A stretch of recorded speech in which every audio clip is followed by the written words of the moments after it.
What could compel disciplined German infantry, veterans who had marched across half of Europe, to drop their weapons and press themselves into the dirt in animalistic terror, forgetting the offensive entirely?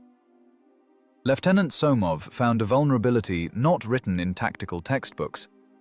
He struck not at their armor, but at the enemy's deepest phobia, the genetic memory of World War I gas attacks, staging a grand imitation of a chemical apocalypse on the battlefield.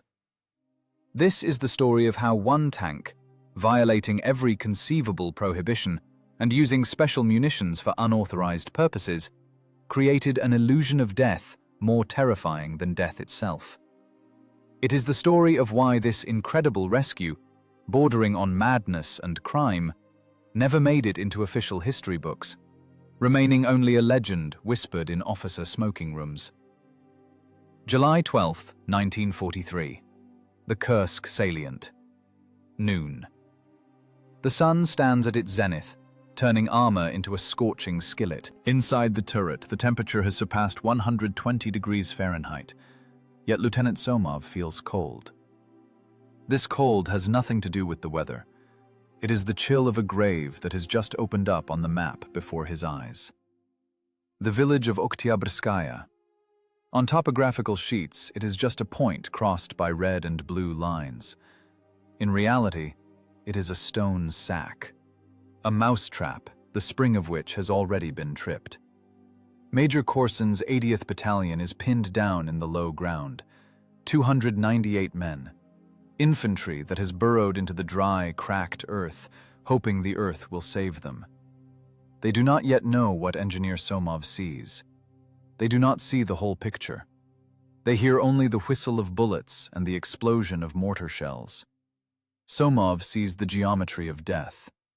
The airwaves crackle with static electricity and alien German speech breaking through the interference. Through this chaos, the voice of the headquarters radio man punches through. A voice calm, indifferent, coming from a safe dugout located 6 miles from the front line. Falcon, this is Granite. Falcon, this is Granite. Order, hold position. Reinforcements deployed. Estimated time of arrival, 2 hours. Do you copy? Over. Somov looks at the map.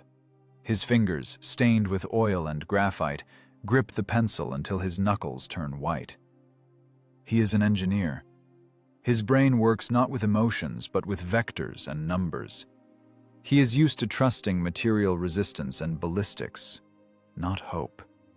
Granite, this is Falcon. Copy that. Wait 2 hours. Out. He drops the handset onto the armor. The sound of the impact is drowned out by the drone of the engine idling. 2 hours. In headquarters sit people who move chips on paper. They operate on the scale of fronts. For them, 2 hours is an operational pause. For Korsun's battalion, it is an eternity. It is a duration they do not have. Somov looks at the map again. His gaze slides over elevation lines and forest markers. He draws a mental line from the positions of the German tank wedges to the outskirts of the village. The speed of a medium panzer column over rough terrain is 15, maximum 18 miles per hour. Distance to the neck of the cauldron is 2.5 miles. He calculates. It is a professional habit to calculate faster than his heart beats. 2.5 miles divided by speed. Add the coefficient for deployment into battle formation. Subtract the reaction time of our anti-tank defense, which is practically non-existent here. 12 minutes. Not 2 hours. 12 minutes. In 12 minutes, the pincers will snap shut. German tanks will take the heights around Oktyabrskaya and begin the methodical execution of the battalion in the lowlands. It will not be a battle. It will be a shooting gallery. 298 living men will turn into 298 mangled corpses. Fragments of bodies mixed with earth and burnt iron. Somov wipes sweat from his forehead with the back of his hand. Grease smears across his skin in a black stripe.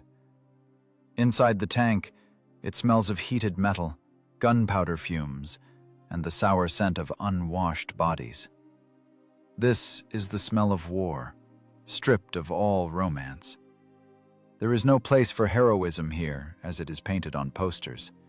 Here, there is only physics. The mass of the projectile, flight speed, armor thickness, and time. Time is the scarcest resource. The driver-mechanic, Sergeant Bielov, turns his head. His face is a mask of soot on which only the whites of his eyes shine. He sees the commander's state. He feels this electric charge of hopelessness hanging in the cramped space of the fighting compartment. "Comrade Lieutenant, what does HQ say?" Bielov's voice is hoarse, torn. "Ordered to wait," Somov answers dryly. He does not look at the crew. He looks into the periscope. The world out there is broken into narrow rectangular sectors. Dust, smoke, flashes. "Wait?" asks the loader Pavlov, clanking the cannon breech. "The Germans are already grinding their tracks behind the grove." "Wait for what? Until they turn us all into goulash?" Somov is silent. An invisible timer clicks in his head. 11 minutes, 30 seconds. Every second is a step of German infantry. Every heartbeat is a revolution of an enemy tiger's crankshaft. The combat regulations of 1943 are clear and merciless. Failure to follow orders means a tribunal. Unauthorized abandonment of a position means execution. Initiative that goes against command orders is punished by the laws of wartime. Headquarters said, "Wait." That means sit and die. Die according to regulations. Die correctly. But the engineer inside Somov rebels against this bureaucratic death. The engineer sees a problem. There is a variable, the life of the battalion. There is a condition, total encirclement in 12 minutes. There is a resource, 1 T-34 tank and ammunition. The solution to the equation proposed by headquarters leads to a negative result. Therefore, the equation is set up incorrectly, or the methods of solution are chosen incorrectly. He closes his eyes for a second. Before his inner gaze rise not the faces of relatives, not birch trees, not memories of civilian life. Before his eyes are a map of the terrain and shell trajectories, the dry, ruthless mathematics of war. If he follows the order, he will be the ideal officer, a dead ideal officer. And on his conscience, if it exists among the dead, will hang 300 souls. If he violates the order, 10 minutes. Time compresses. It becomes thick, like transmission oil in the frost. Somov feels the physical weight of the shoulder boards on his shoulders. It is not fabric and stars, it is the weight of responsibility for those who are now lying in the dust, 200 yards from the tank, and praying. They are not praying to God. They are praying to the armor. They believe the T-34 will cover them. They do not know that the T-34 has received an order to stand and wait its turn to burn. Static crackles in the headphones again. "Falcon, report situation. Why the silence?" Somov rips off the headset. He cannot listen to this voice. The voice of a man sitting in safety drinking tea, while here, in the mud, the fate of 3 companies is being decided. There is no fear of the Germans. Fear is a reaction to the unknown. Here, everything is known. The Germans are simply a force, a directed vector of aggression. They can be calculated. They can be killed. Fear of the tribunal is of a different nature. It is a sticky, cold terror before one's own side. Before the state machine that will grind you up and not notice if you stumble half a step away from the paragraph. This fear is more terrible than a bullet. A bullet kills the body. A tribunal kills honor and name. But there is a third fear. The fear of an engineer who sees the structure collapsing and does not try to shore it up. The fear of uselessness. Somov opens his eyes. His gaze becomes hard, like a reticle. The decision is made. It is not born in the throes of conscience. It is calculated as the only correct algorithm in the given conditions. Risk of crew death, 80%. Risk of tribunal, 100%. Probability of saving the infantry with standard actions, 0. Probability of saving them with a non-standard maneuver, 30%. 30%. That is negligibly small for peacetime life. For war, it is a huge chance. It is a whole universe of possibilities. Pavlov, Somov's voice sounds with a strange metallic timbre. Unload the armor-piercing. Comrade Lieutenant. The loader freezes, holding the 90-pound slug in his hands.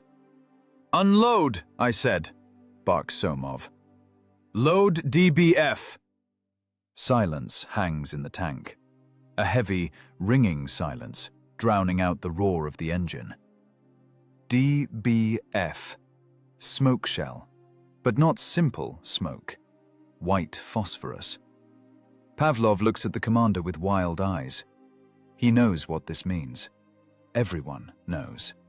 Using special munitions without a specific core order is not just a violation. It is arbitrariness, bordering on a crime. And in this situation, it is madness. You don't stop tanks with smoke. You use smoke to hide while running away.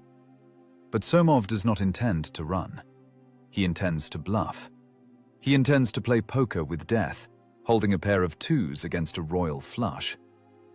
9 minutes until the ring closes. The timer in Somov's head counts the seconds. Tick-tock. Tick-tock. Every second is a hammer blow on the coffin lid of the 80th Battalion.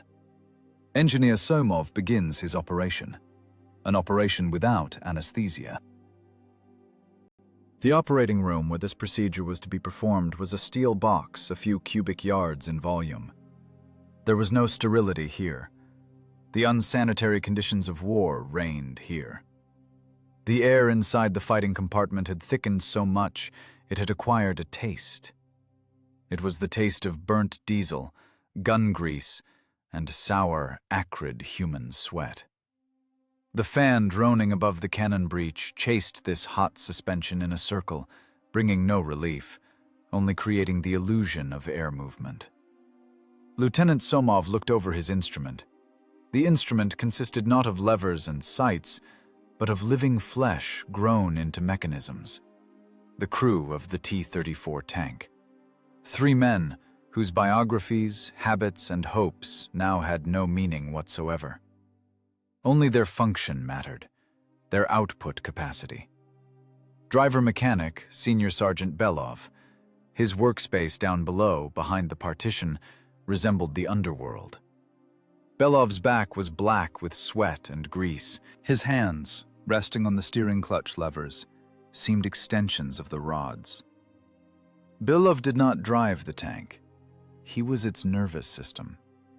He felt every chip on the teeth of the gearbox gears, every sag of the torsion bars.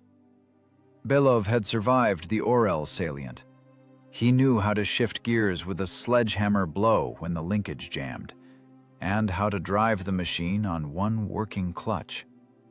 Now he sat motionless, looking into the narrow slit of the periscope. His function was movement. If he erred by a second, 30 tons of metal would turn into a stationary target. Water temperature? Somov's voice in the throat microphones sounded dry, like the tearing of paper. 185, Belov responded. Oil pressure normal. Engine is heating up, Comrade Lieutenant. Standing at idle too long. It needs to breathe. It will breathe soon. Hold the RPMs. To the left of the cannon hunched the gunner, Sergeant Demon, the man-eye. His face was pressed into the sight's forehead pad so hard that a rubber circle was imprinted on his skin. Demin did not see the world as a whole. His universe was limited by the mill scale and the crosshairs.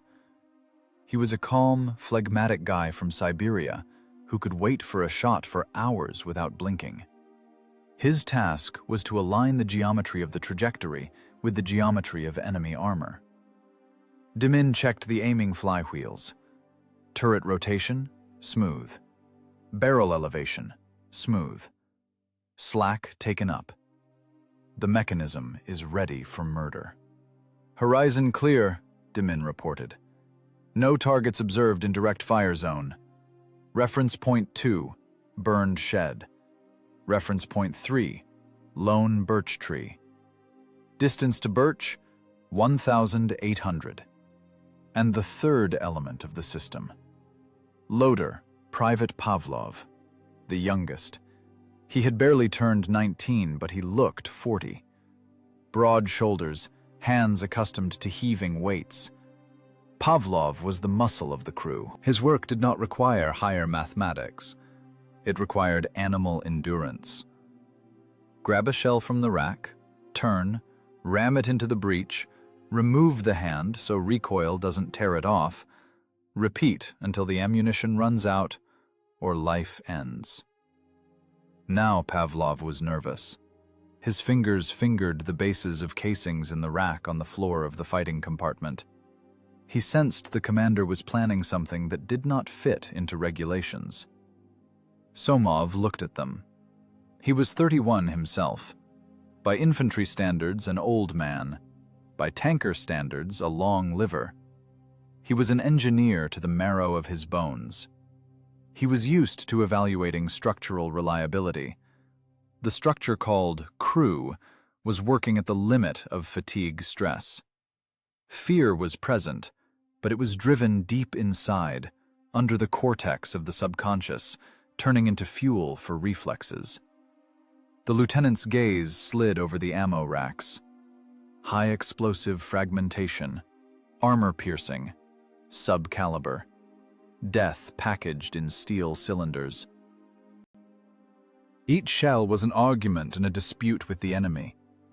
But among the familiar blunt-nosed slugs and explosives, his gaze picked out a marking that sent a chill down his spine. The DBF shell. Smoke, with a white phosphorus filling. Officially, such munitions were issued for setting screens during retreat or for blinding firing points. But in closed directives read only by company commanders and higher, the use of phosphorus against enemy personnel was strictly regulated. It was an inhumane weapon even by the standards of the most brutal war. Phosphorus didn't just kill. It burned. It stuck to skin, clothes, metal, and burned as long as there was oxygen access. Extinguishing it with water was impossible, only cutting off the air. Somov knew the technical specs of this shell by heart. Weight, 13.6 pounds. Muzzle velocity, 2,150 feet per second. Burning time of smoke composition, 5 to 10 minutes. Combustion temperature, 2,370 degrees Fahrenheit. It was a forbidden move, a dirty blow below the belt. If the special officer found out, there would be many questions. Why did you use special means improperly? Why did you expend the strategic reserve? But right now, in this iron coffin, the special officer's questions seemed like a distant echo. Pavlov, Somov switched to internal comms, cutting off the outside world. See the one with the white stripe? The loader followed the commander's gaze. His eyes widened. He recognized the shell. Tankers called them pocket hell. I see it, Comrade Lieutenant, but it's smoke. Why do we need smoke? We're in defense. Orders are to wait. Belay the reasoning. Somov's voice became hard as the strike of a bolt. Prepare to load. Pavlov hesitated, fractions of a second. In these moments, two instincts battled in his head. The instinct to obey regulations and the instinct to trust the commander. Somov was not a tyrant. If he ordered this filth to be taken out, it meant there were no other options left. Yes, prepare to load, Pavlov exhaled. He bent down, his belt buckle clanking against the breech. The heavy casing lay in his palms, cold brass burned fingers heated by the heat. Pavlov pulled the shell from the nest. The weight of death pleasantly dragged at his arms. He held this cylinder carefully, like a crystal vase. Inside slumbered a chemical genie, ready to burst out and unleash a firestorm. Belov, down below, shifted, sensing the change in the rhythm of action in the turret. "Commander, Germans?" he asked, without looking away from the periscope. "Worse, Belov. Statistics," Somov replied. "We have a problem that has no solution within standard tactics. We will improvise." The word improvise in war usually meant die heroically and foolishly. But in the mouth of engineer Somov, it sounded like change the rules of the game. The tank trembled with the fine shudder of the V12 diesel. The vibration transmitted through boot soles, through seats, through the metal of levers. It was the pulsation of the machine's huge heart, wanting action.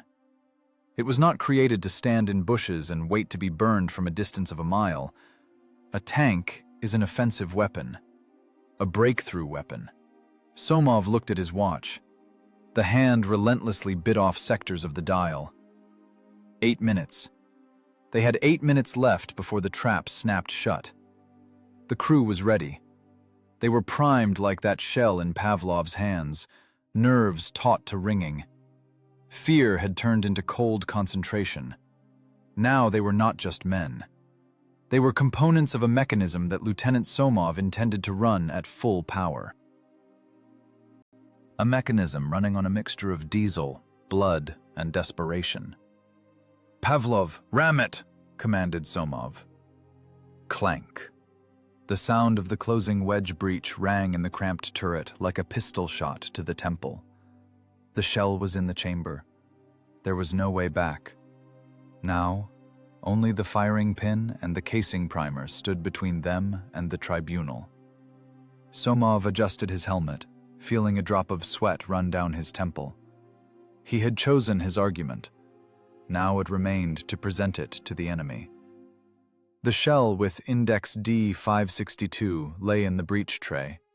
A heavy steel pig painted a dirty gray protective color. Stenciled in black paint on the side were the letters DBF. 3 letters for which men in the rear signed 3 manifests, and on the front line, try not to remember without extreme need. Long range, armor-piercing incendiary, phosphorus. In the Artillery Directorate's nomenclature, it was listed as a smoke shell. This was an official lie, convenient for reporting. In the language of trench truth, it was a capsule of liquid fire. Lieutenant Somov looked at the closed breech wedge. Inside the barrel of the 76mm F-34 gun, there was now not just explosive, there was chemistry. White phosphorus, a substance that forgives no mistakes, a substance that burns even underwater as long as there is access to oxygen molecules. Burning temperature, 2,370 degrees. This is higher than the melting point of steel.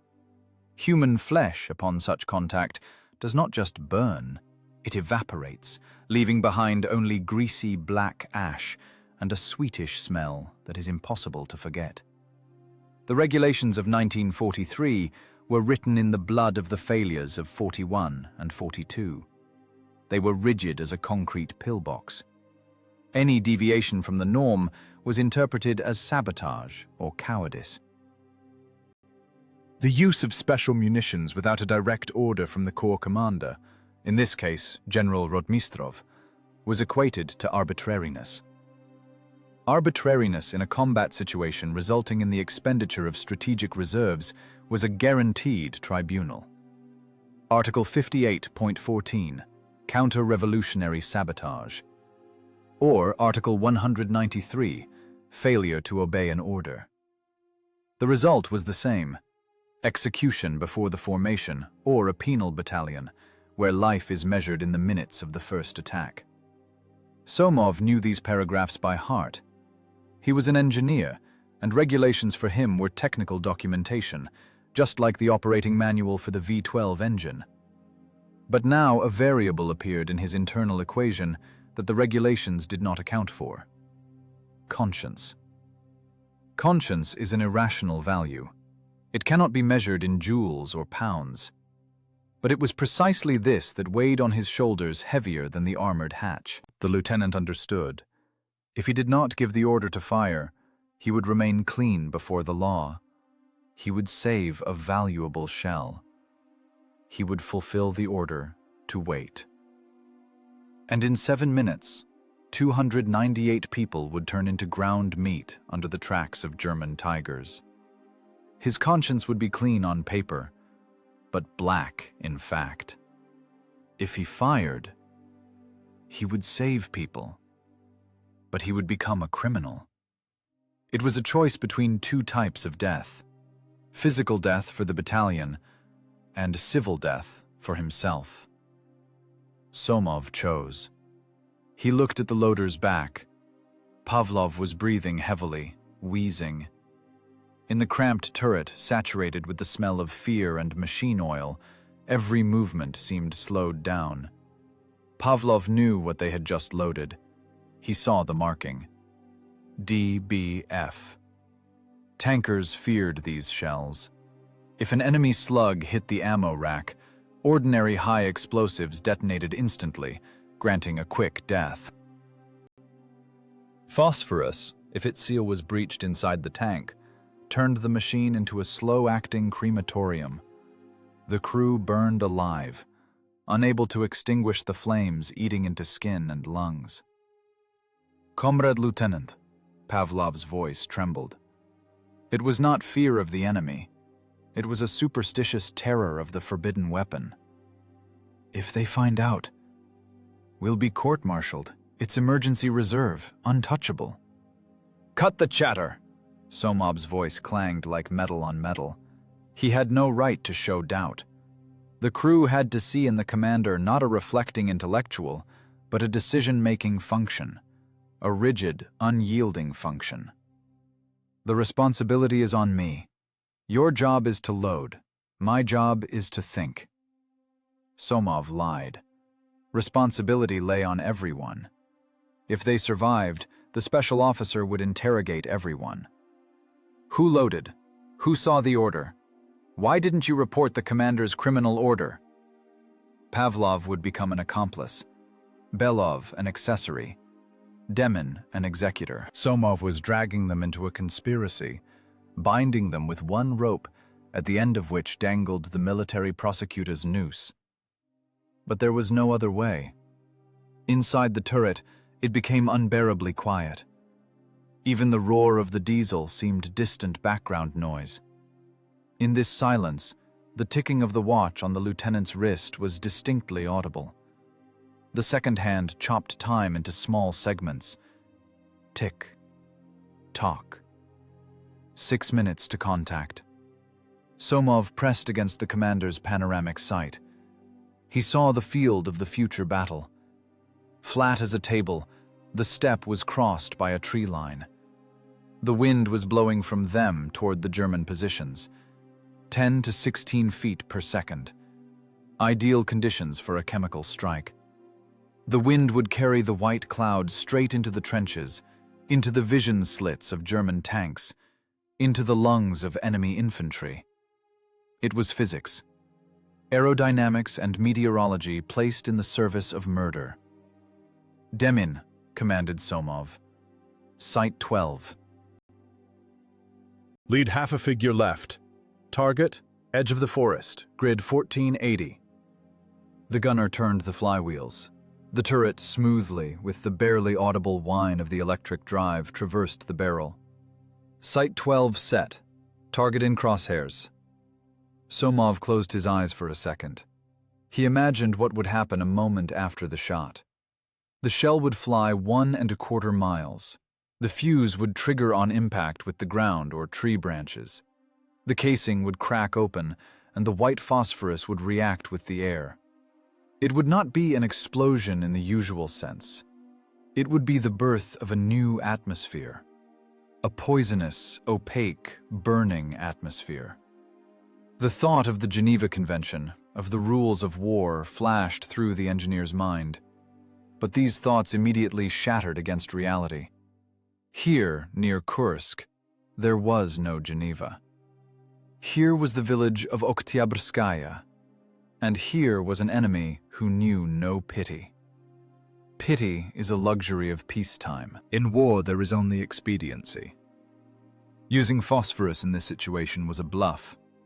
One shell could not destroy an advancing armada, but it could create an illusion of mass application of a new, terrible weapon.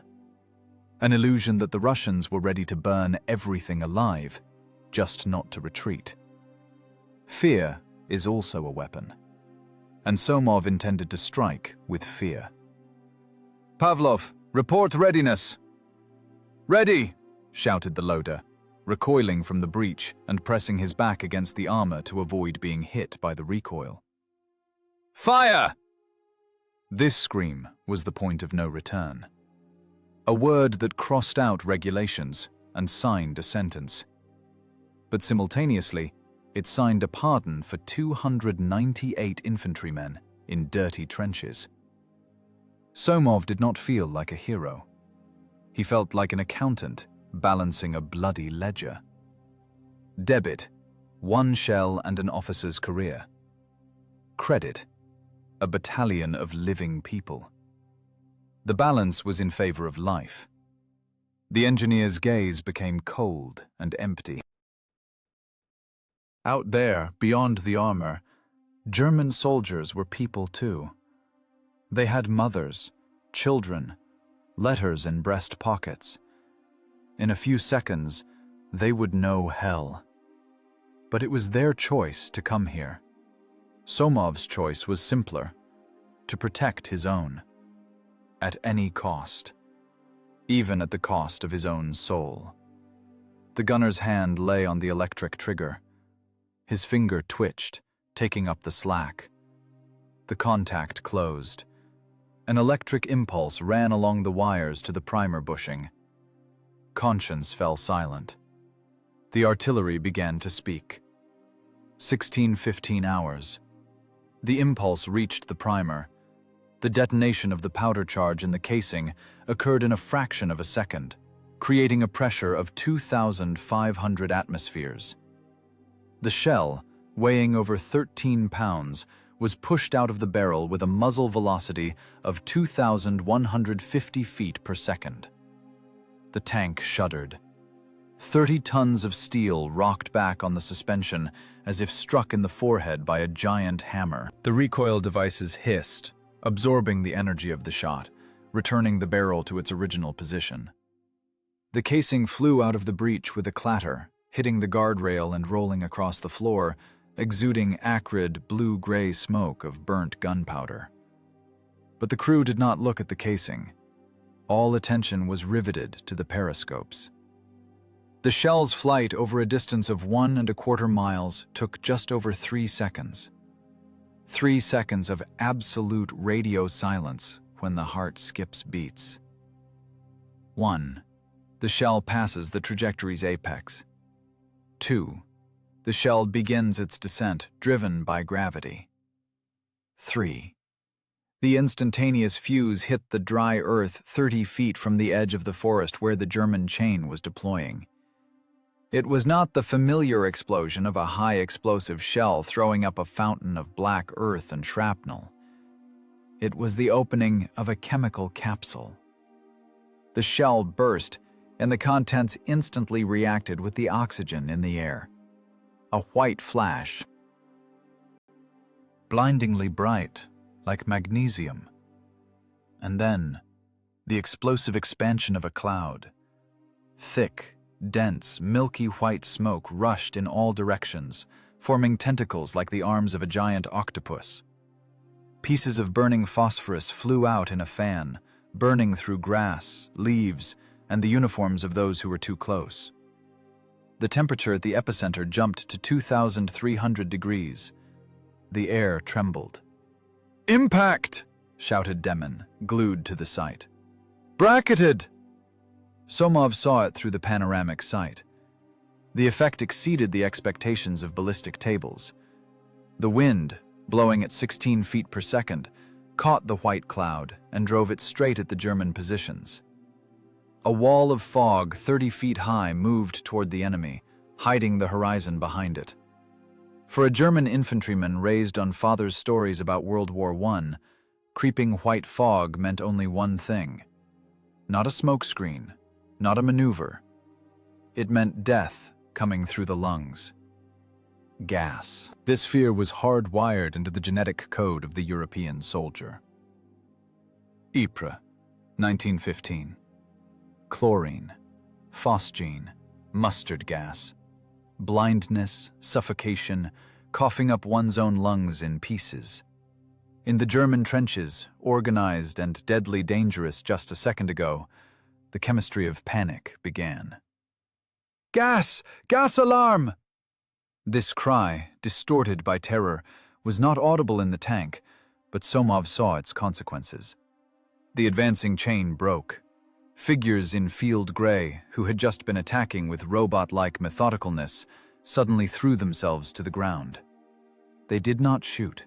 They feverishly tore cylindrical tin gas mask canisters from their belts. Precious seconds. The Germans were losing tempo. A soldier pulling on a rubber mask is blind and deaf. A soldier in a gas mask is no longer a hunter. He is a target fighting for a breath of air. The glass fogs up. Breathing becomes labored. Vision narrows to two murky circles. The white phosphorus continued to burn. Tiny splashes of the substance that hit uniforms burned through the cloth in seconds, reaching the flesh. The screams of the wounded mixed with the commands of officers trying to restore order. But order was destroyed. Instead of orderly rows, there was now a chaotic mess of people trying to save themselves from a non-existent chemical attack. Somov saw the white cloud cover an advance group of motorcyclists. They abandoned their machines and ran back, stumbling and falling. A tank gunner on a German Panzer IV slammed the hatch shut, fearing the poisonous fog would penetrate inside. The turret of the German tank began to rotate erratically, looking for a threat that could not be knocked out with an armor-piercing shell. The bluff worked. The enemy believed the imitation of hell. They did not see a lone Soviet tank.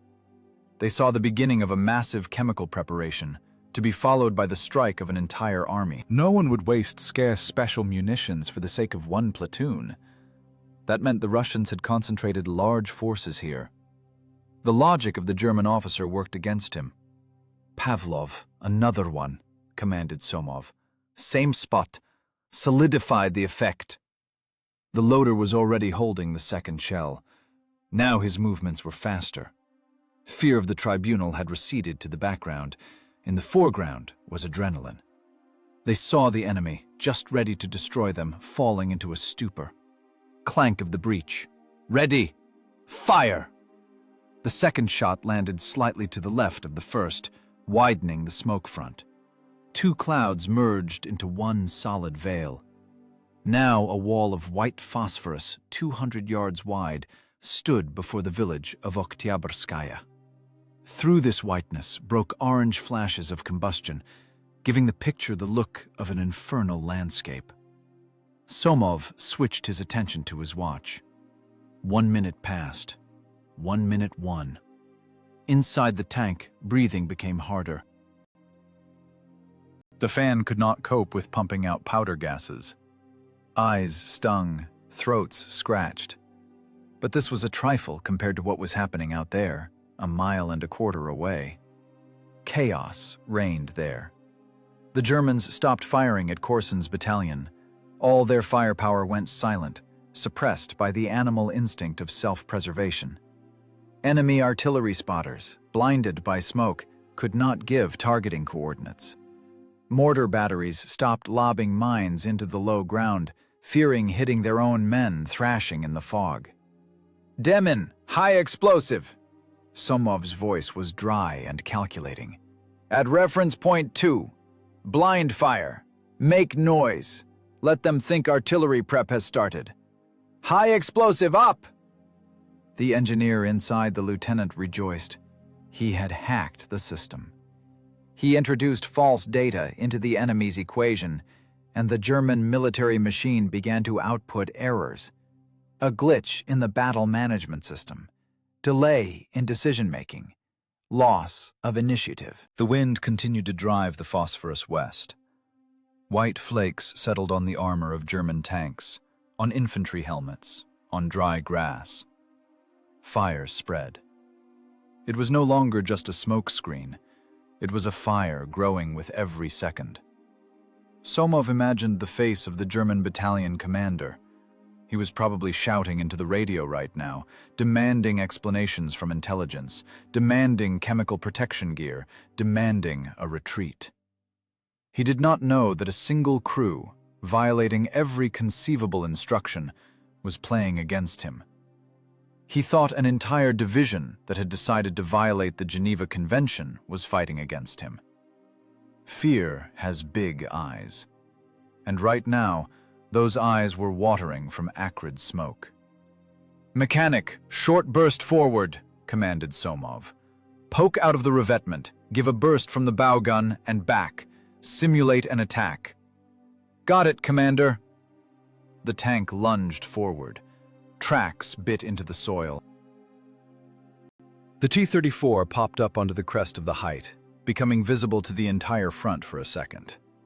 The radio operator's bow machine gun chattered a long burst toward the white veil. Tracers went into nothing, but the sound was clearly audible. Russian tanks are attacking under cover of smoke. This thought should have finally paralyzed the German commander's will to advance. Now he would think only of defense. Somov signaled the mechanic. The tank abruptly reversed, hiding in the folds of the terrain. "Stop. Cut engine. Listen." The engine went quiet, and in the ensuing relative silence, they heard what they risked their lives for. They did not hear shots toward the battalion. The shooting had died down. The steppe filled with the drone of enemy motors revving for retreat and distant, panicked shouts in a foreign language. The scenario of death had been rewritten. Instead of execution in a shooting gallery, a panicked evacuation from a zone of non-existent chemical contamination began. The lieutenant wiped his face with his sleeve. A black smear remained on the fabric. "We work," he said quietly. "Pavlov, another smoke. We have 5 of them. We'll give them everything. Let them choke on it." At that moment, Somov was not thinking about General Rotmistrov. He was thinking that the wind is an excellent ally if you know how to negotiate with it, and white phosphorus is not just chemistry. It is psychology in pure form, packaged in a steel shell of 76mm caliber. In the trenches on the other side of the field, a metamorphosis not provided for by any Wehrmacht regulation was taking place. The perfectly tuned military machine, which had passed half of Europe and rolled up to the Volga, suddenly malfunctioned. The gears of this mechanism, disciplined grenadiers, NCOs, and sergeants major, encountered a threat their brains classified as absolute. Fear of a bullet is a professional fear. A soldier knows how to take cover from it. Fear of a shell is a lottery. But fear of gas is primal terror written in the subcortex. It is the memory of generations. It is the knowledge that lungs can burn from the inside and skin can peel off like a stocking. There were no more companies and platoons in the trenches. There was a crowd of individuals. Officers tore their voices trying to hold the formation, but their commands drowned in the muffled, cottony silence of gas masks. A German soldier, pulling on the ribbed rubber trunk, instantly lost touch with reality. His world narrowed to 2 fogged-up glasses. Hearing was cut off by thick rubber. Peripheral vision disappeared. Instead of combat brotherhood, everyone found themselves locked in their own rubber cell, alone with their own heavy breathing. The offensive didn't just stop. It crumbled. The infantry meant to support the tanks was now lying at the bottom of trenches, pressing into the ground, or dashing chaotically trying to find airtight shelter. Panzer crews, seeing the infantry panic and the white wall ahead, battened down hatches. The visibility of German machines, limited as it was, dropped to zero. They became deaf, blind steel boxes standing in the middle of the steppe. Precious seconds dripped into the piggy bank of the Kursk battalion's life. 1 minute. 2. 3. In the scale of the universe, an instant. In the scale of battle, a whole life. Inside the Soviet tank, the mood changed. The sticky chill of doom left. It was replaced by a vicious, predatory joy. The joy of a beast that, having been cornered, suddenly saw the hunter stumble and drop his gun. It was the feeling of mind triumphing over force. "Look at them run," rasped Demmin, glued to the sight. "Like roaches from bug spray. Don't get distracted." Somov cut him off. But in his own voice, there was no longer that icy doom. There was the gambler's excitement. "Belov, give me noise. More noise. Let them think a tank regiment is warming up engines here." The driver-mechanic understood the task without extra explanation. He began playing with the gas pedal. The V12 diesel roared, spewing clouds of black exhaust that mixed with the white phosphorus. Belov held the RPMs at the limit, making the engine howl on high notes. The tank jerked, clanked its tracks, spun in place, creating an acoustic illusion of the presence of many machines. Sound is also a weapon. In conditions of poor visibility, when German acousticians tried to understand what was happening behind the smokescreen, the roar of one diesel, repeatedly reflected from terrain folds and amplified by echoes, sounded like the symphony of an approaching tank avalanche. "Pavlov, machine gun!" commanded Somov. "Short bursts, fan it. Don't aim, just spray." The radio man sitting to the right of the mechanic pressed the trigger of the bow DT. The machine gun shook in a fever. Tracers went into the white milk, disappearing into nowhere. But for the Germans, it didn't matter where the bullets were flying. What mattered to them was that the density of fire was not decreasing. Through the whistle of their own lungs in gas masks, they heard this continuous chatter and roar of engines. Their imagination filled in the rest. It seemed to them that dozens of Russian tanks were deploying in the smoke, ready to crush them flat. Somov looked at his watch. 5 minutes. 5 minutes 1. By this time, the German attack should have already crushed Kursk's positions, but the Germans hadn't even moved. Moreover, they began backing up. The reflex of self-preservation drove them away from the poisonous cloud. "Comrade Lieutenant, water temperature 95!" shouted Belov. "We'll boil over!" "Hold it!" barked Somov. "Let it boil. Let it melt for all I care, but make it roar like a herd of bison." It was hell in the turret. Heat from the breach, from casings, from red-hot armor. Sweat poured into eyes, stinging the mucous membranes. Tunics stuck to bodies, soaked through. But no one paid attention to this. The crew worked as a single organism, intoxicated by luck. They had cheated death. They forced an enemy that outnumbered them in men and equipment tenfold to flinch. It was a psychological victory. But Somov knew euphoria was dangerous. Enemy panic is a temporary phenomenon. Soon, German officers would figure out there was no chemistry, just smoke and bluff. Soon the wind might change. Soon they would realize only one tank was in front of them. And then they would return. Angry, humiliated by their own fear. And then there would be no mercy. But right now, in these golden minutes of chaos, they were masters of the situation. "Demmin, high explosive at reference point 3, commanded the lieutenant. "Into the birch crown.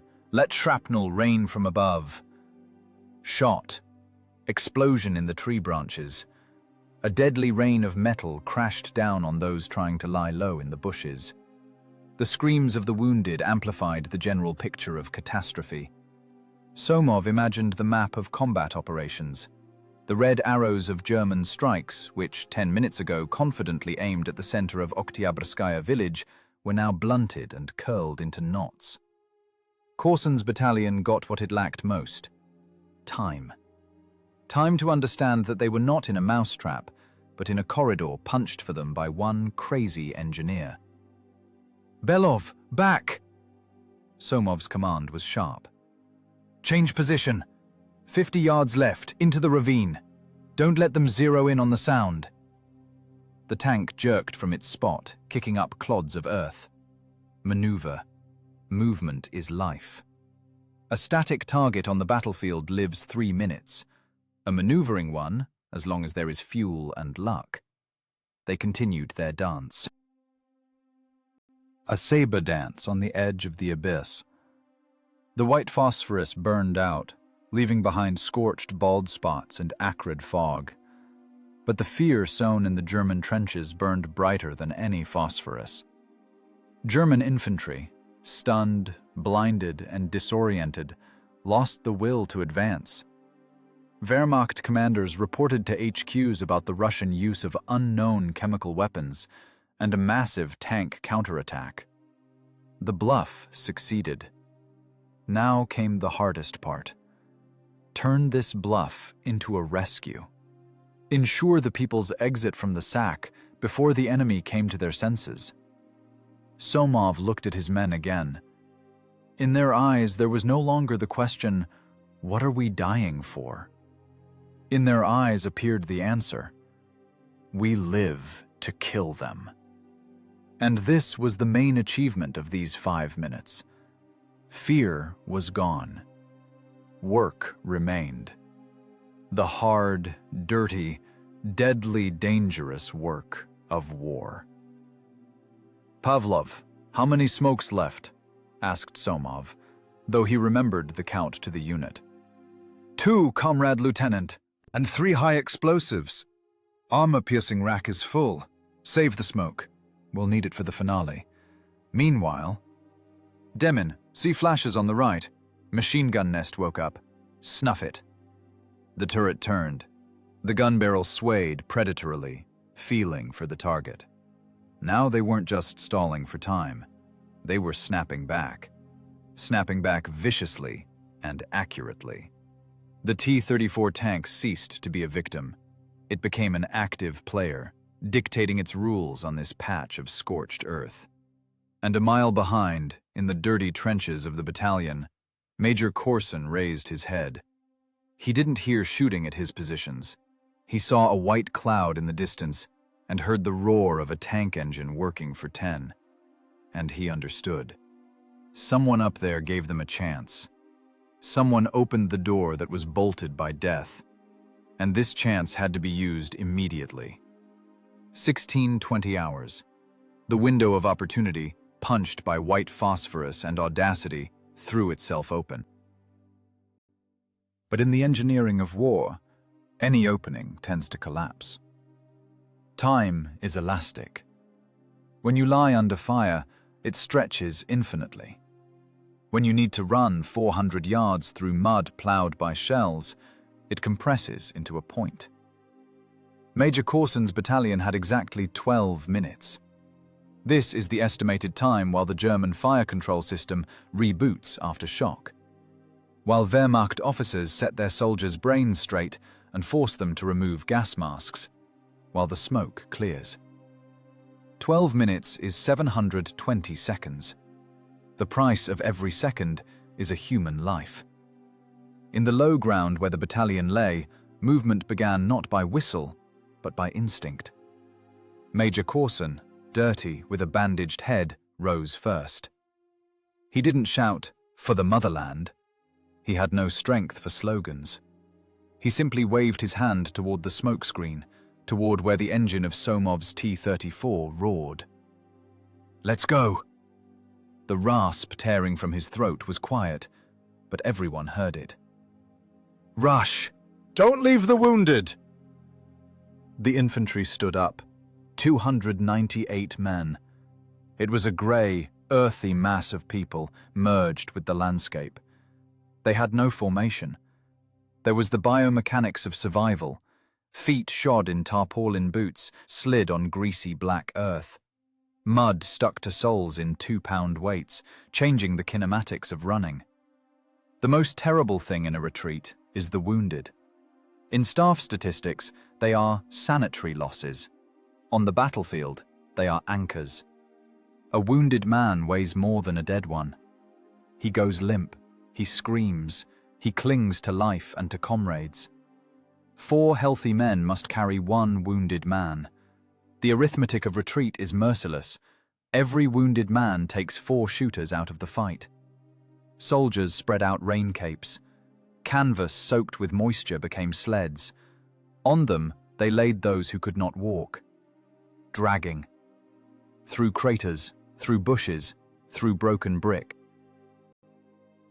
The friction of canvas on earth, groans through clenched teeth, heavy breathing of hundreds of people. This sound drowned out even the distant cannonade. Lieutenant Somov saw this movement through the periscope. Dark figures, hunched under the weight of knapsacks and stretchers, stretched toward the saving corridor like ants. "Belov, cover!" commanded Somov. "Dance left-right. Work the hull. We are a shield." The 30-ton T-34 tank turned into a mobile barricade. Somov didn't just shoot. He used the geometry of the hull to block sectors of fire. Driver-mechanic Belov worked miracles. He jerked the machine forward and back, placing side armor at an acute angle to possible German bullet trajectories. It was goalkeeper work. Only instead of a ball, flew caliber .792 bullets, and instead of a goal were the backs of retreating infantry. "Comrade Lieutenant, machine gun at 11 o'clock!" screamed Demmin. The smoke began to thin. The wind, formerly an ally, was now treacherously dying down. A German MG-42 machine gun, nicknamed the Bone Cutter, for a rate of fire of 1,200 rounds per minute, came to life. A long burst ripped up the earth 3 feet from a group dragging a wounded sergeant. Dust geysers sprayed into the fighters' faces. They fell, covering themselves with their comrade's body.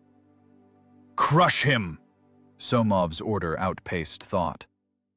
Belov yanked the levers.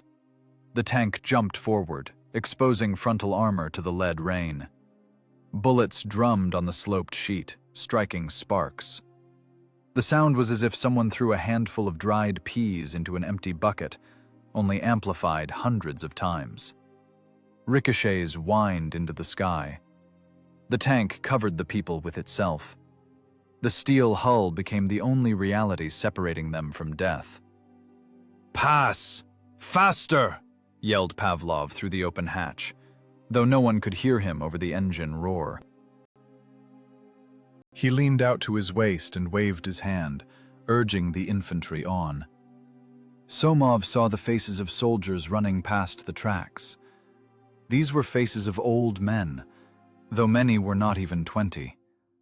Eyes full of insane tension, mouths gasping for air.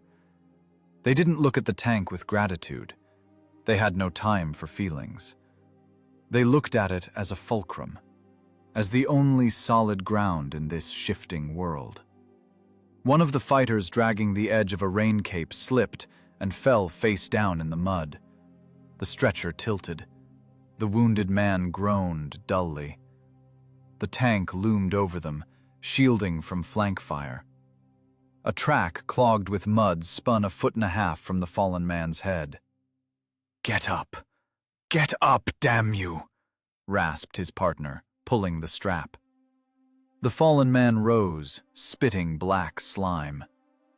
They dragged their burden again. Seconds leaked away. 6 minutes out of 12. Half the battalion had already passed the neck. but the tail of the column still remained in the kill zone. The Germans came to their senses completely. Enemy artillery, silent because of smoke, began feeling for grid squares. The first shell exploded 100 yards behind the tank. The second, closer. The earth shuddered. Shrapnel clinked against the turret. "They've spotted us!" shouted Demon. "They're firing for effect! Hold!" Somov's voice was icy. "Hold until the last one passes." The instinct of self-preservation screamed, "Gas! Go!" The logic of war said, "A tank is more valuable than infantry." Regulations demanded preserving material. But engineer Somov was now calculating a different structure, a bridge of life. And the support of this bridge was his crew. If the support faltered, the bridge would collapse, and 150 people would remain in this pit forever. The tank stood. It took the blows. Every blow was a vibration from which capillaries burst in the eyes. It was a ringing in the ears that wouldn't pass for hours. It was the expectation that the next shell would not be high explosive, but armor-piercing. And then, the end. An instant flash, and the crew would turn to coal. Somov saw Major Korsun, bringing up the rear, stop near the tank. The major struck the armor with his fist. It was a gesture that contained everything. "Thank you. Live. We're leaving." Korsun shouted something, but the words drowned in the roar of a close explosion. The major ran, ducking, catching up with his men. "That's it," exhaled Pavlov, collapsing onto his seat. "Empty. They're gone." 12 minutes expired. The corridor was closing. German tanks finally crawled out from behind the hills. 3 dark gray boxes with crosses on the sides appeared on the ridge. Tigers. Range just under a mile. For their 88mm guns, a T-34 is easy prey. Now began a different race, a race for their own lives. "Bluff, smoke," commanded Somov. "Last 2, under the tracks." Pavlov shoved the last phosphorus shells into the breach. Fire. Another shot, right in front of themselves, into the ground. A white cloud again shot upward, cutting them off from German sights. "Turn! Full throttle! Zigzag away!" The tank pivoted on the spot, tearing up sod. The engine howled, going to red line RPMs. Exhaust pipes spat fire. The T-34 dashed after the infantry, fishtailing like a hare escaping a wolf. Behind, in the white fog, the heavy guns of the Tigers boomed. Shells passed high, slicing the air with the howl of a jet plane. A miss. Somov gripped the commander's cupola. He was shaking. It was the come-down. Adrenaline, which had kept him toned for the last half hour, began to burn out, leaving behind emptiness and wild fatigue. His hands shook so much he couldn't have held a glass of water right now. Inside the tank, it smelled of sweat, burnt gunpowder, and overheated metal. But through this stench broke a new smell. The smell of fresh air being sucked into the hatches. Air in which there was no longer death. They made it out. They pulled them out. 298 people, plus 4 tankers. 302 lives. It was arithmetic that balanced. The tank caught up with the tail of the infantry column. Soldiers parted, giving way to their steel fortress. Now that they were in relative safety, they raised their heads. They looked at the soot-covered turret with a number barely readable under a layer of grime. Someone raised a hand in greeting. Someone just nodded. In Somov's headphones, the radio came alive. "Falcon, this is Granite. Report situation. Why did you abandon position?" The voice of headquarters was dry and displeased. It returned him to reality. To a reality where saving people earned not a medal, but an interrogator's questioning. Somov took off his helmet and wiped his face. Black, oily mud remained on his hand. "Granite, this is Falcon," he answered, looking at the receding cloud of phosphorus behind. "Position changed. Mission accomplished. Casualties." "No casualties." He turned off the comms. Ahead, beyond the tree line, Corps headquarters awaited them. General Rodmistrov awaited. And the regulations awaited, which they had violated from the first to the last letter. But now, listening to the steady hum of the engine and seeing the backs of the saved soldiers, Lieutenant Somov knew. Even if he were shot tomorrow at dawn, these 12 minutes were worth living exactly like this. It was the highest point of his engineering career.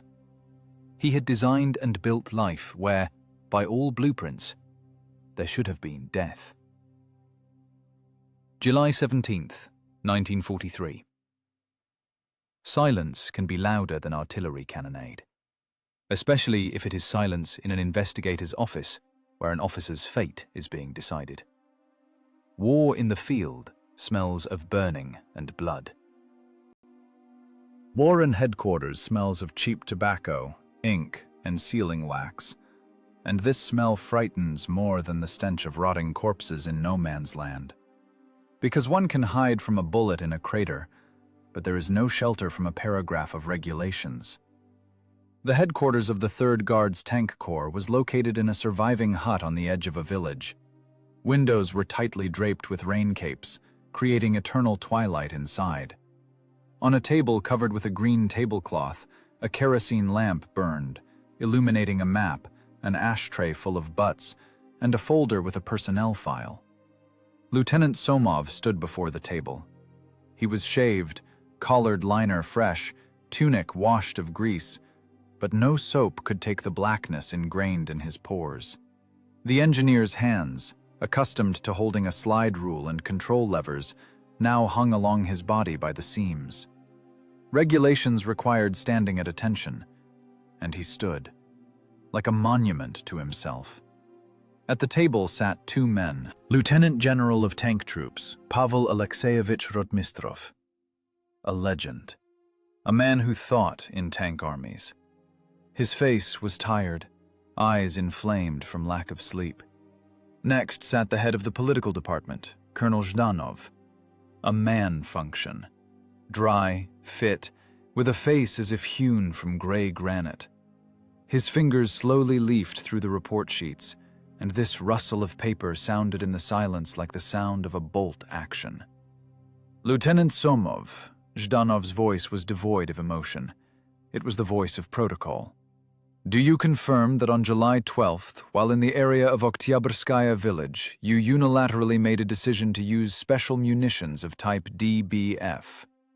"Yes, Comrade Colonel, I confirm." "Do you confirm that you did not have a direct order from command to use phosphorus munitions, which are a strategic reserve of the Corps?" "Yes, I did not." "Do you confirm that by your actions you unmasked the position, simulated preparation for a major offensive that was not planned, and misled not only the enemy, but also neighboring units of our army?" "I confirm." Zhdanov took off his glasses and rubbed the bridge of his nose. He looked at the lieutenant not as an enemy, but as a broken part of a mechanism, a part that allowed itself to work not according to the blueprint. "Do you understand what you have done, Lieutenant?" the political officer asked quietly. "Article 193 of the Criminal Code. Failure to execute an order. Arbitrariness. In a combat situation. Do you know what the penalty is for that?" Somov knew. He had calculated this variant back when he gave the command to Loda Pavlov. The probability of a tribunal was 100%. Probability of execution, high. Penal battalion, at best. The engineer in his head had long since summed it up. The life of one lieutenant is an acceptable margin of error in the equation of war. "I saved the battalion," he said. It was not an excuse. It was a statement of fact. Technical characteristics of work performed. Battalion... Rodmitstrov spoke up for the first time. He got up from the table and walked to the map. His finger rested on the point of Oktyabrskaya village. You saved the battalion. That is true. 298 people came out of the cauldron. But you violated the principle of unity of command. If every lieutenant starts deciding for himself when and with what to shoot, when to attack and when to retreat, it won't be an army. It will be a rabble. Anarchy. The general turned to Somov. There was no malice in his gaze. There was the cold curiosity of a professional. You are an engineer, Somov. You must understand what a system is. An army is a machine. A rigid, heavy machine. It works only when all gears turn in the given direction. You were a gear that suddenly decided to turn in the opposite direction. Yes, this time the machine didn't jam. This time you got lucky. And if not? What if the Germans, in response to your chemical provocation, had covered the entire sector of the front with real chemicals? Did you think about that? I thought about the fact that in 12 minutes the battalion would cease to exist, Comrade General. I assessed the risks. You assessed the risks, Zhdanov chuckled, but the smile did not touch his eyes. You took upon yourself the functions of God Almighty and the Supreme High Command headquarters simultaneously. You expended 5 shells, each costing a worker's annual salary. You compromised the secrecy of the entire corps operation. And for what? For one infantry unit that was supposed to hold the defense to the last. A heavy pause hung in the room. The words, "hold defense to the last," meant die. Zhdanov knew it. Rotmistrov knew it. Somov knew it. It was the brutal truth of war. Sometimes units are sacrificed to buy time. The 80th Battalion was a bargaining chip. Somov canceled this exchange. He violated not just regulations, he violated the logic of sacrifice. The lieutenant was silent. He had nothing to add. To make excuses meant admitting guilt. He felt no guilt. He felt fatigue. Terrible, leaden fatigue of a man who hadn't slept for 3 days and now stands before people who slept in clean beds. Your personnel file, Zhdanov tapped his finger on the cardboard folder. Excellent characteristics. Competent engineer. Combat experience. Awards. And such an ending. The tribunal won't look at your medals.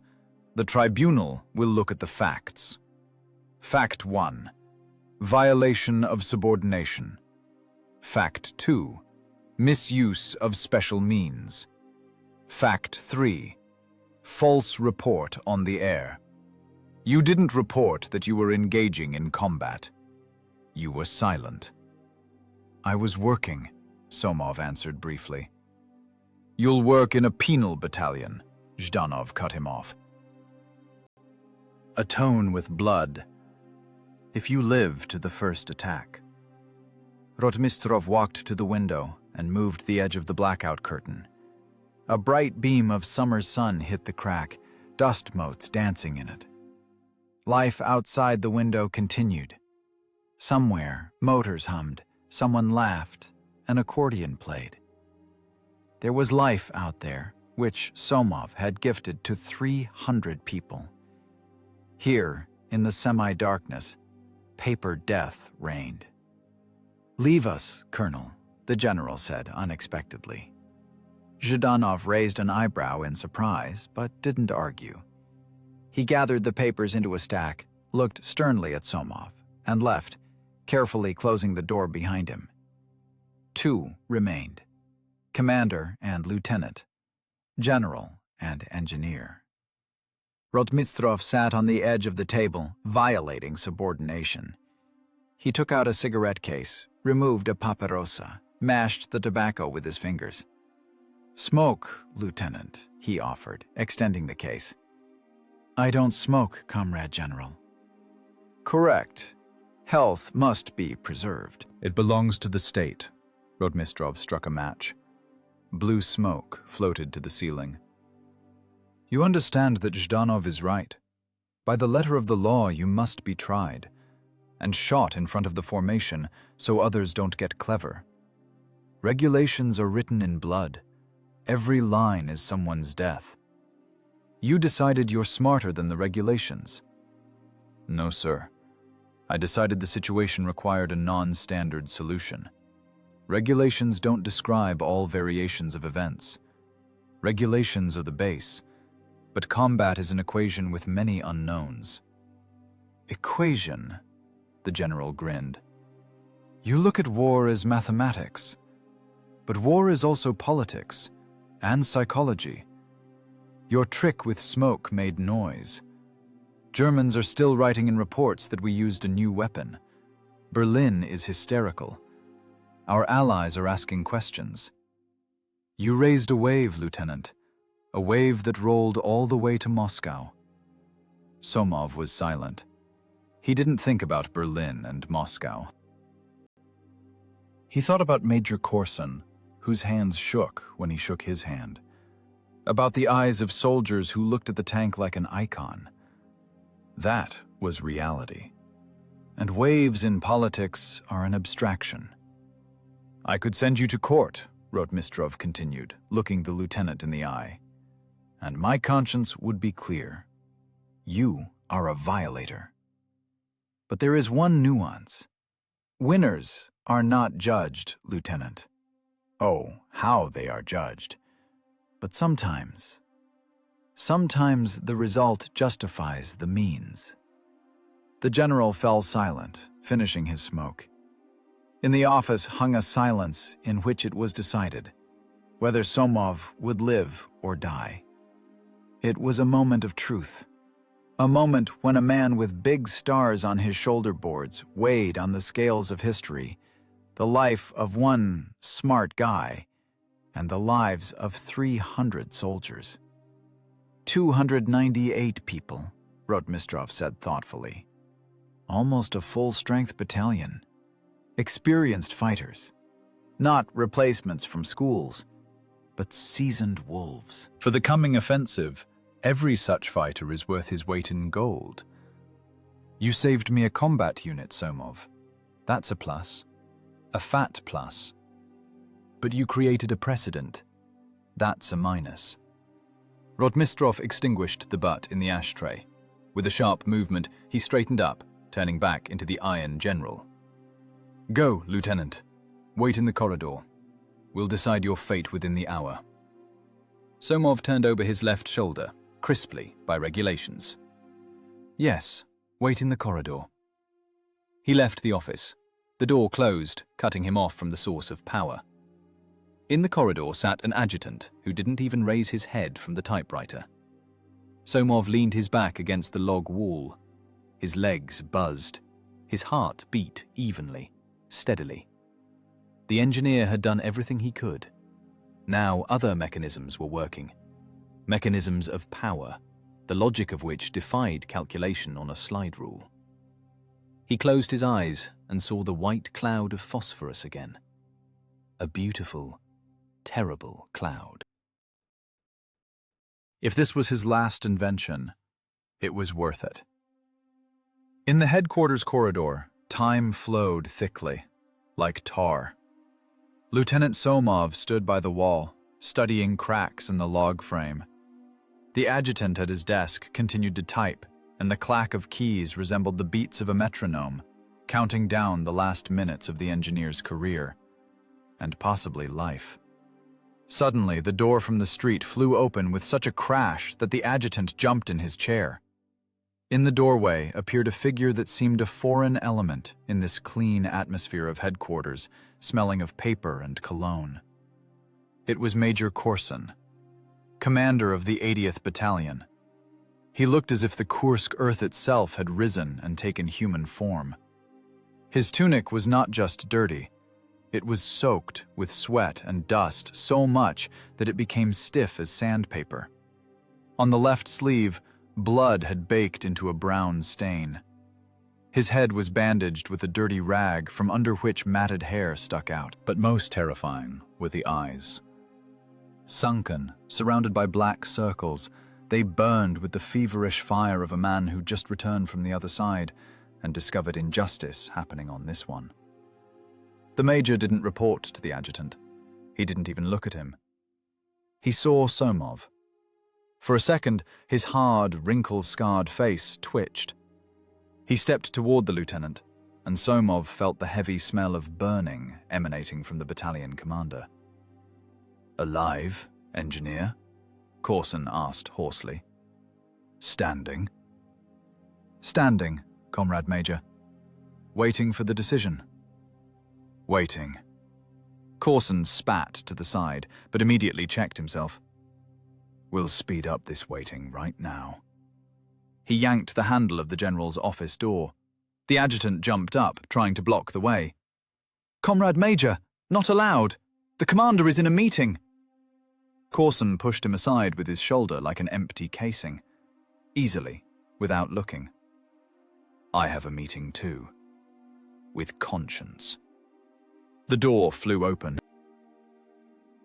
The major stepped inside, and Somov, obeying a silent order, entered after him. Silence hung in the office.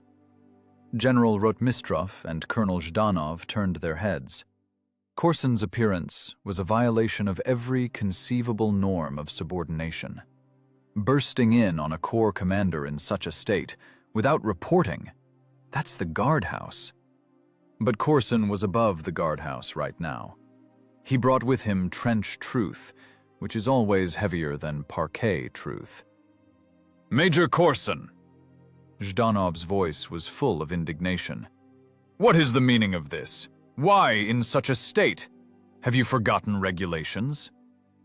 "I remember regulations, Comrade Colonel."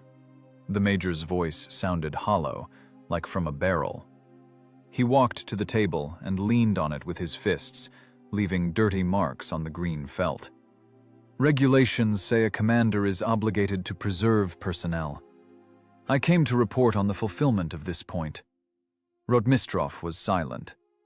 He looked at the major intently, scanning his condition. The general saw before him not an insolent man, but an officer on the verge of a nervous breakdown, kept on his feet only by a sense of duty. "Speak, Major," Rotmistrov said quietly. Corson shoved a hand into the map case hanging at his side. The leather of the case was scratched by shrapnel. He pulled out a sheet of paper folded in four, covered in indelible pencil writing, and threw it on the table. The sheet landed on top of Lieutenant Somov's neat file. "This is the list, Comrade General. Roster of the 80th Battalion as of 1700 hours today." The major paused, drawing air into lungs burned by powder gases. 298 men. Privates, sergeants, officers. 22 wounded, 5 serious, but alive. All of them are now in the rear area, eating porridge, writing letters home, and they should have been lying in a mass grave near Oktyabrskaya village. Zhdanov tried to insert a word. "Major, we appreciate your men's heroism, but we are talking about the violation of orders." "We are talking about life," barked Corson, interrupting the political officer. His eyes flashed with fury. "What damn paper are you talking about? If not for this lieutenant, if not for his arbitrariness, my battalion would have turned into mincemeat in exactly 12 minutes. I saw German tanks, Comrade General. They came in a wedge. We had no artillery. We had only grenades and prayers." Corson poked a finger toward Somov, who stood by the door, stiff as a string. "He covered us. He staged this show with smoke. The Germans decided a tank division was coming at them.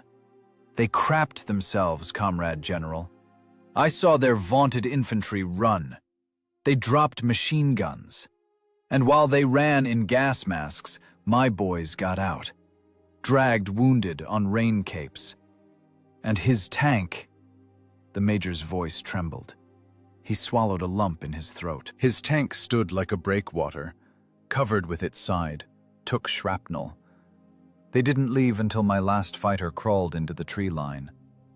This is not a violation of regulations, Comrade Colonel. This is the highest manifestation of officer honor. If you send him to tribunal, then try me too, for being alive, for not fulfilling the order to die heroically, but daring to survive and save people for future battles. In the office, a fly buzzing against the lamp glass became audible. The Major's words fell on the scales of justice like heavy weights. This was not demagoguery. This was the accounting of war. Rotmistrov shifted his gaze from the dirty sheet of paper to the clean personnel file. Two truths collided on this table: the truth of dead paragraphs and the truth of living people. 298, the general repeated thoughtfully. Almost 3 companies. Exactly so, Corson confirmed, quieter now. Adrenaline was letting him go, mortal fatigue rolling in. 300 families won't receive death notices today. 300 mothers will sleep peacefully for some time yet. Is that not enough to forgive 5 shells and a couple of incorrect reports on the air? Zhdanov was silent.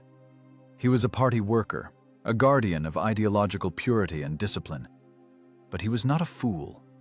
He understood there was logic in the Major's words that couldn't be refuted by quotes from manuals. A living battalion is an argument impossible to ignore. Corson wiped sweat from his forehead with a dirty sleeve. Lieutenant Somov is an engineer. His brains work like a calculating machine. He didn't panic. He calculated everything to the second. I ask, no, I insist, Comrade General. Return him to the ranks. We need such people to take Berlin, not to rot in penal companies. The Major fell silent, breathing heavily. He had said everything. Now the word belonged to the general. Rotmistrov stood up and paced the office. The creak of his boots was the only sound in the room. He approached the map on which the front line was marked in blue pencil, a line that held, partially thanks to Lieutenant Somov's crime. The general's gaze slid over the engineer's figure. Somov stood motionless, but something new appeared in his eyes. Hope? No. Understanding. Understanding that his deed was appreciated by the one for whom it was intended. The main judge is not the tribunal. The main judge is the saved man who comes and says, I am alive thanks to him. Rotmistrov returned to the table.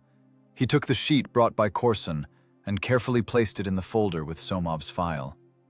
298 lives, he said, looking at Zhdanov. Good arithmetic, Colonel. Convincing. Zhdanov slowly nodded. He understood which way the wind was blowing. We'll document it as initiative under conditions of loss of communication, the political officer suggested dryly. But a reprimand must be issued. For order's sake. Reprimand? Rotmistrov chuckled. Paper will endure anything, but the earth won't. The earth needs living soldiers, not dead heroes. The general looked at Somov. His gaze became hard, commanding. Consider, Lieutenant, that your lawyer arrived on time, and his arguments are ironclad.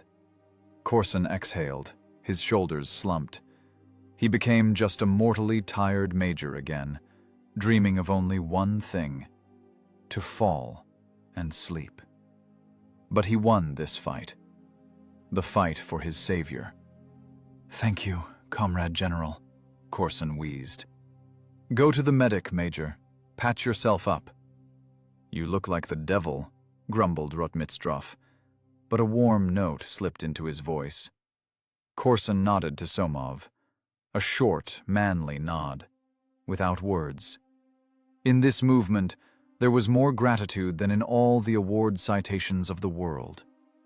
The Major turned and left, leaving clumps of dried mud on the floor. The door closed behind him, but the air in the office changed.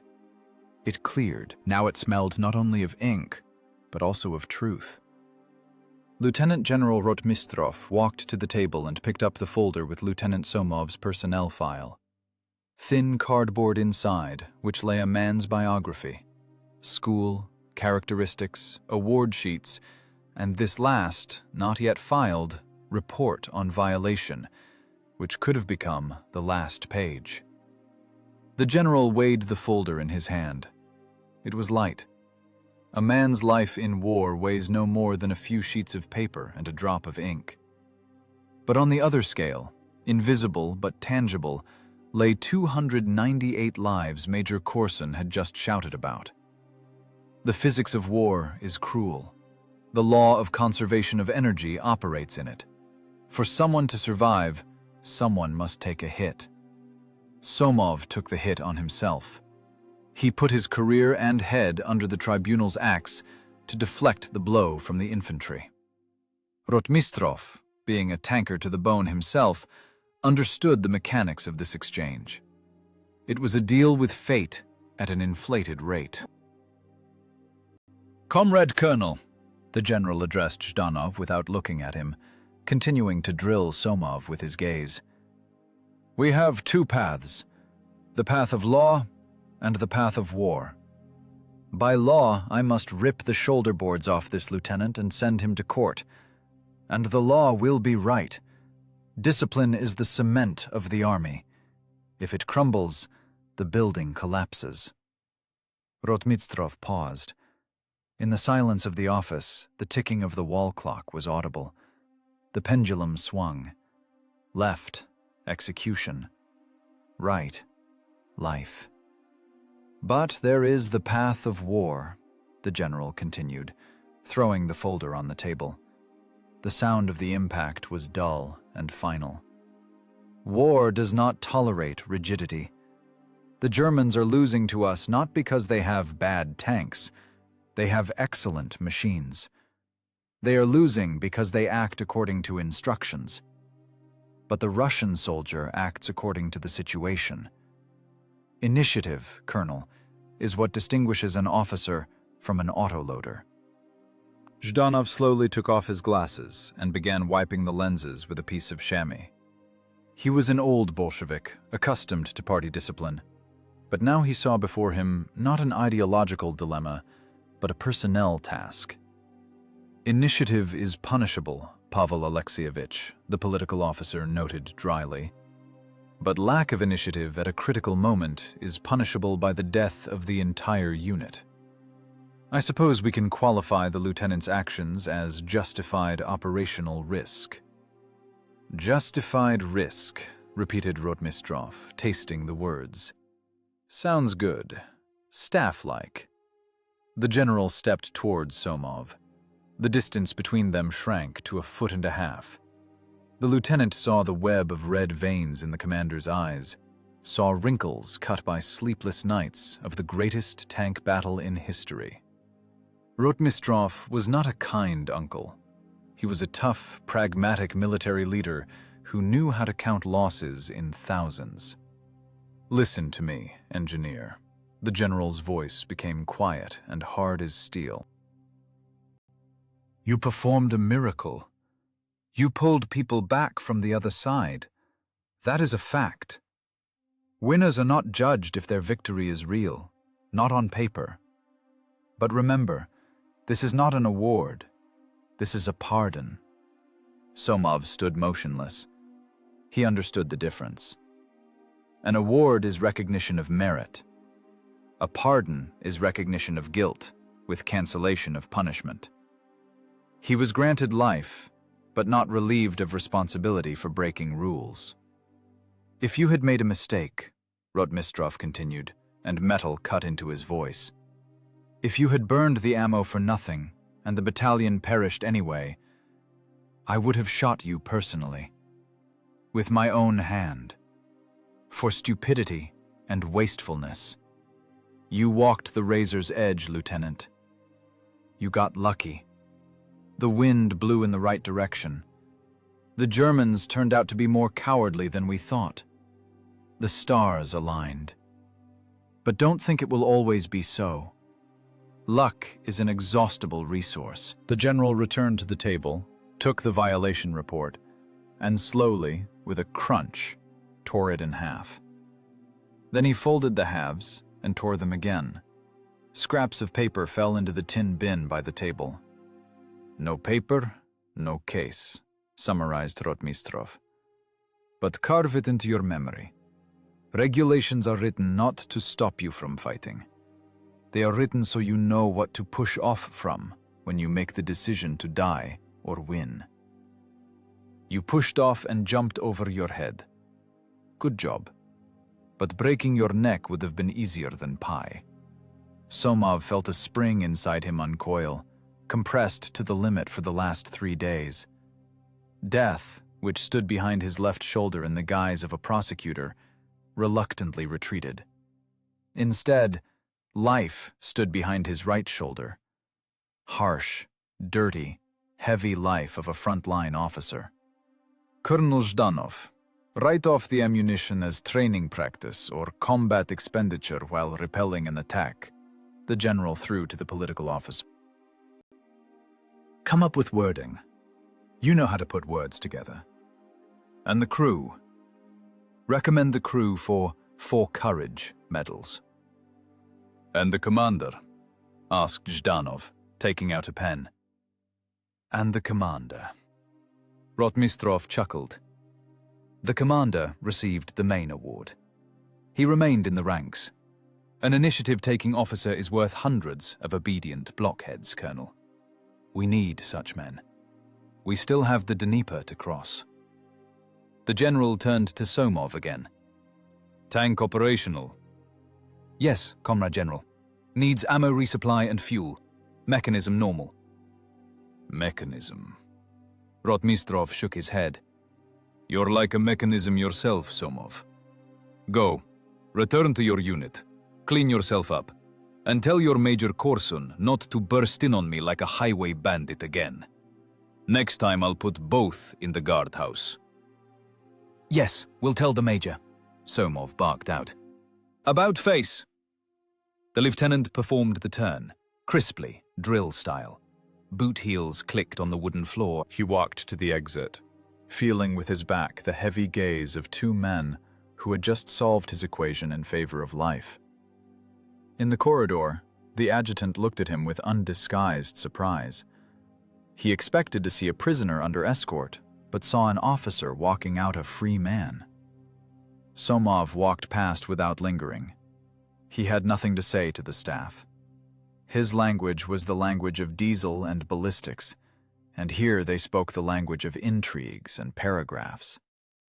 Stepping onto the porch, Somov inhaled the evening air.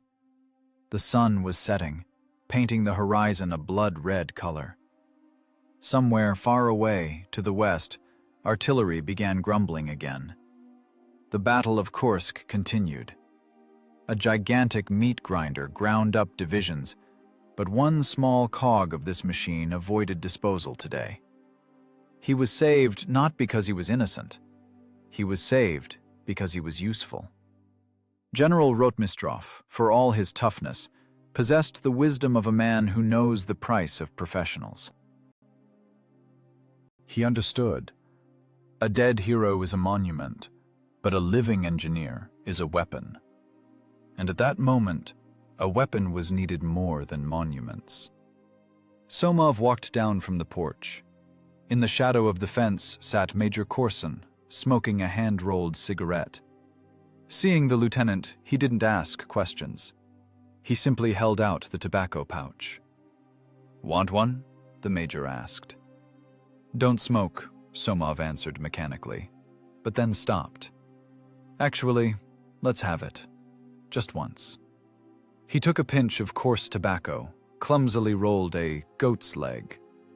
Korsun gave him a light. Acrid smoke burned his throat, causing a cough. But this cough was alive. "Worked out?" the major asked briefly. "Worked out," said, "Go fight." "And rightly so," Korsun nodded.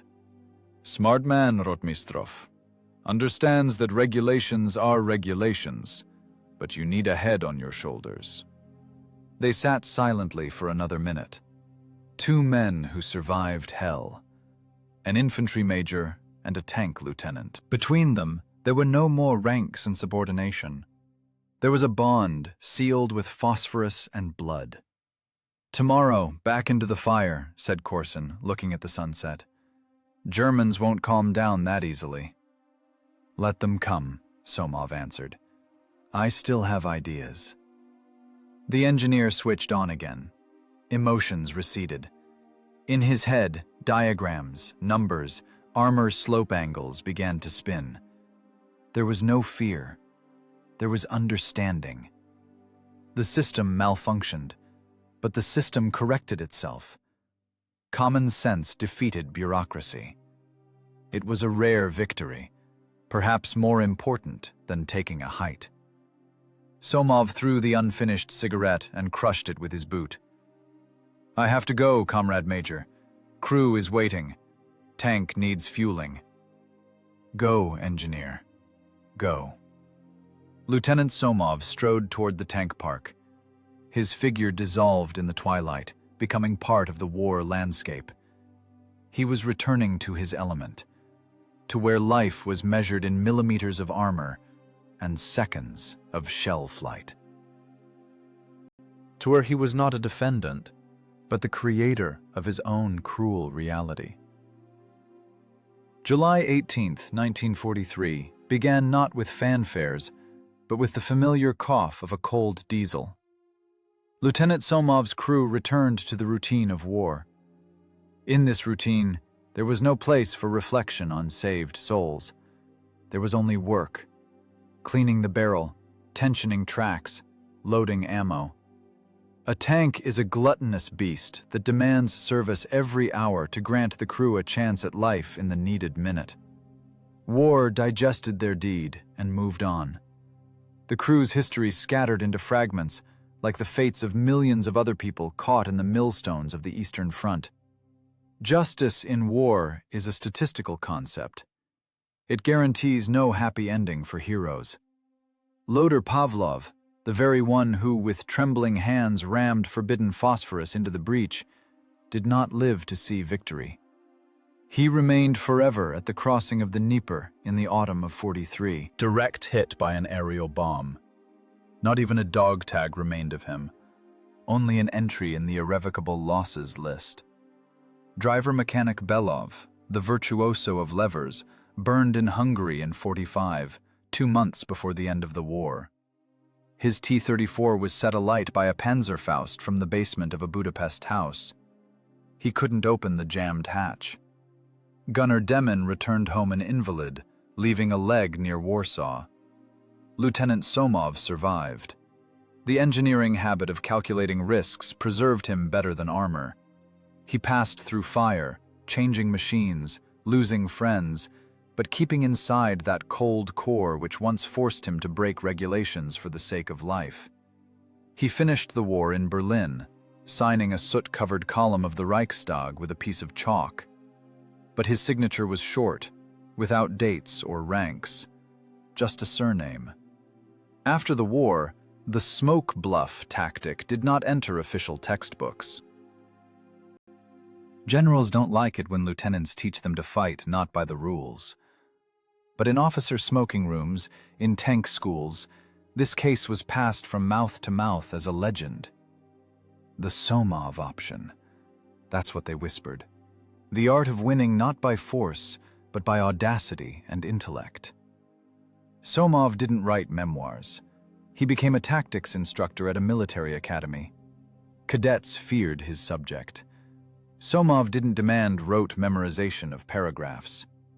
On exams, he gave failing grades to those who answered by the book.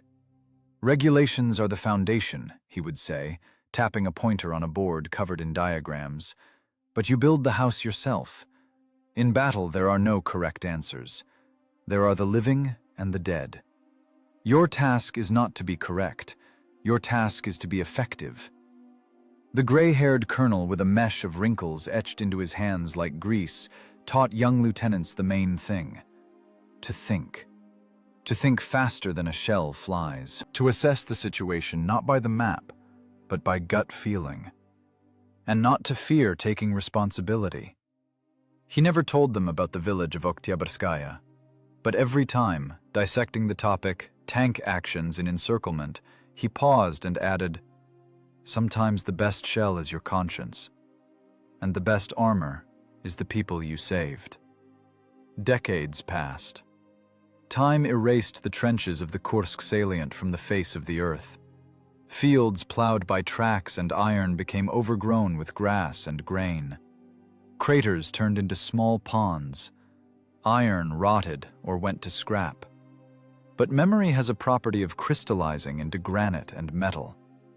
In the city of Smolensk, on a concrete pedestal, frozen stands a T-34 tank. This is not the same machine in which Somov broke the blockade of death. That machine was long ago melted down into tractors or rebar for new buildings.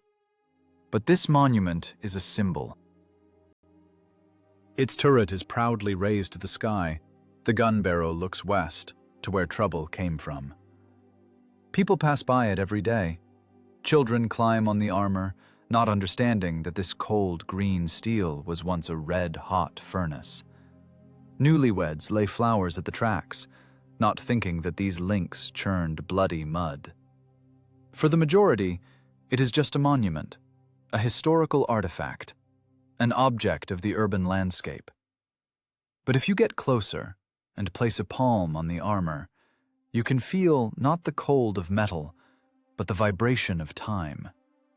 This tank stores warmth, not engine warmth, but the warmth of human lives. 298 people. A figure that seems like dry statistics in Colonel Zhdanov's report. But let's unfold this figure in time. 298 men returned home. They hugged wives, they built houses, they fathered children. Each of these 298 had an average of 2 children. That is almost 600 people of a new generation. Those have their own children. In geometric progression, life saved by one decision of Lieutenant Somov multiplied and branched. Today, 80 years later, thousands of people live in this world only because on July 12, 1943, one engineer decided not to execute the order, "Wait for death." These people go to work, fall in love, raise grandchildren. They do not know the surname Somov. They do not know about white phosphorus and 12 minutes of fear. They don't need to know. Their very existence is the main monument to the officer's deed. The monument in Smolensk is silent. It needs no words. On its armor there is no list of the saved. There is only a number and a guard's badge. But this metal is heavier than any award. The gold star of a hero weighs barely an ounce. Conscience weighs 30 tons. Engineer Somov passed away quietly in his apartment at a desk cluttered with blueprints and letters from students. His heart, accustomed to calculating variance, simply stopped, having exhausted its resource. There were no loud speeches at his funeral. There was a salute, 3 volleys from carbines, a dry, sharp sound like hammer blows. But somewhere in the vast country, in hundreds of cities and villages, lived people in whose veins flowed the blood of Major Korson's battalion, blood that did not spill into the dry earth near Kursk. And this is the only result of war that matters. War is the mathematics of death. But man is capable of hacking this mathematics, capable of introducing into the equation a variable called humanity. And then, minus changes to plus. Death changes to life. The story of Lieutenant Somov is not a tale of a tactical maneuver. It is a lesson in the anatomy of responsibility. When you sit behind the levers, you control not a machine. You control destinies. And a real man is measured not by the number of killed enemies, not by the number of stars on shoulder boards, and not by lines in encyclopedias. A real man is measured by the number of those who returned home, thanks to him. The tank on the pedestal continues to stand. Rain washes dust from it, Snow covers it with a white shroud.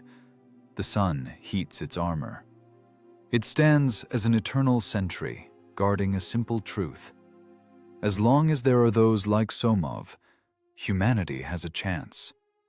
A chance that even in the most terrible hell, someone will be found who says, "To hell with regulations. We will live."